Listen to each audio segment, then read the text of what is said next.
नमस्कार। चलिए आज बात करते हैं पैसे के मनोविज्ञान की। मतलब पैसा सिर्फ कमाना ही नहीं, बल्कि उसके बारे में सोचने का सही तरीका क्या है। हम उन सिद्धांतों को जानेंगे जो असली दौलत को परिभाषित करते हैं। और हो सकता है ये वो ना हो जिनके बारे में हम आमतौर पर सोचते हैं। तो एक बहुत ही सीधे लेकिन गहरे सवाल से शुरू करते हैं। अमीर बनने और अमीर बने रहने में आखिर फर्क क्या है? सुनने में तो लगता है कि ये एक ही बात है ना? लेकिन सच ये है कि इन दोनों के लिए जो हुनर चाहिए वे न सिर्फ अलग हैं, बल्कि कई बार एक दूसरे के बिल्कुल उल्टे होते हैं।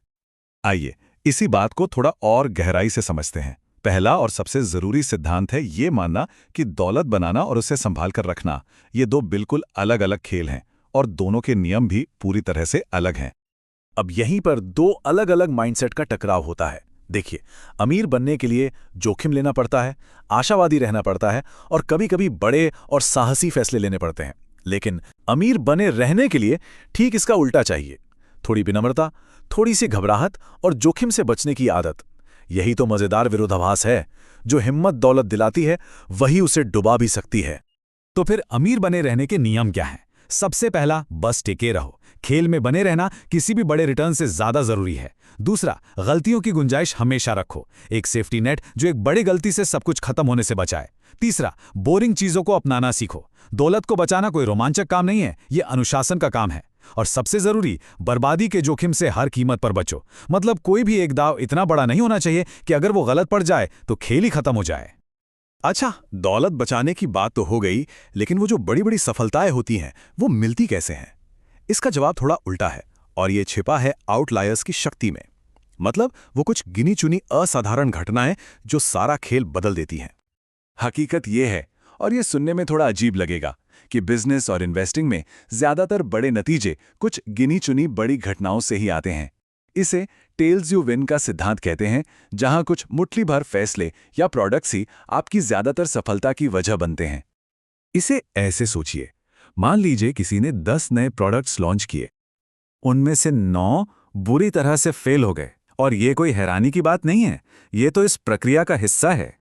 लेकिन वो जो एक प्रोडक्ट था वो इतना बड़ा हिट हो गया कि उसने न सिर्फ उन 9 फेल प्रोडक्ट्स का सारा खर्चा निकाल लिया, बल्कि उससे कहीं ज्यादा मुनाफा भी कमा कर दे दिया।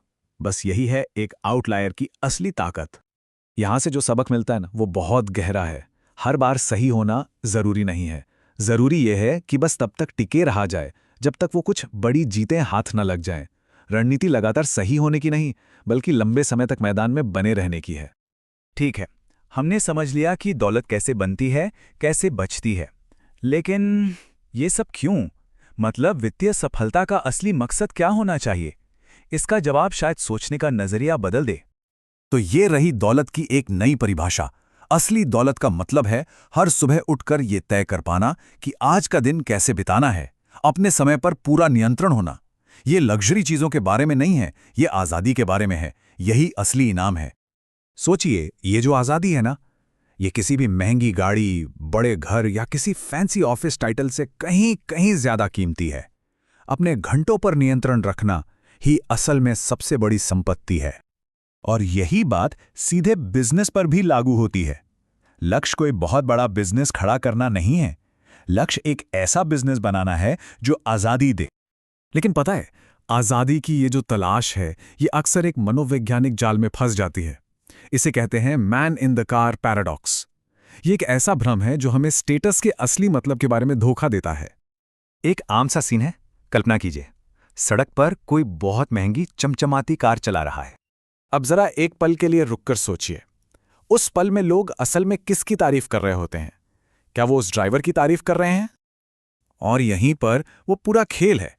हमें लगता है कि लोग उस कार चलाने वाले कामयाब इंसान की तारीफ कर रहे हैं, पर सच तो ये है कि लोग असल में उस कार की तारीफ कर रहे होते हैं।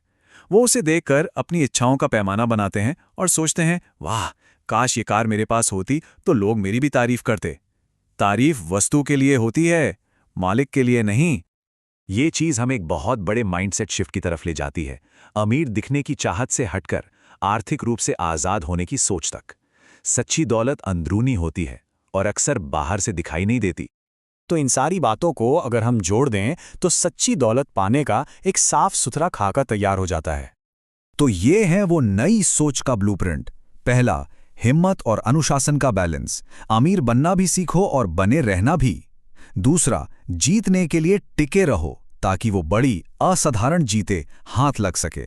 तीसरा, आज़ादी को सबसे ज्यादा महत्व दो, अपने समय पर नियंत्रण को ही अपना असली लक्ष्य बनाओ। और चौथा, इज्जत कमाओ, खरीदो मत, अपनी काबिलियत पर ध्यान दो, दिखावे पर नहीं। और आखिर में पूरी बात का निचोड़ बस इतना सा है, अपना ध्यान वैल्यू बनाने, लंबे समय तक टिके रहने और अनुशासन से काम करने पर लगाइए। दूसरों से तुलना, छोटी मोटी जीत या अपने ईगो के लिए लिए गए जोखिमों पर नहीं। यही असली खेल है। तो अंत में बस एक सवाल खुद से पूछना है, मकसद अमीर दिखना है या फिर आज़ाद होना? इस पर जरूर सोचिएगा।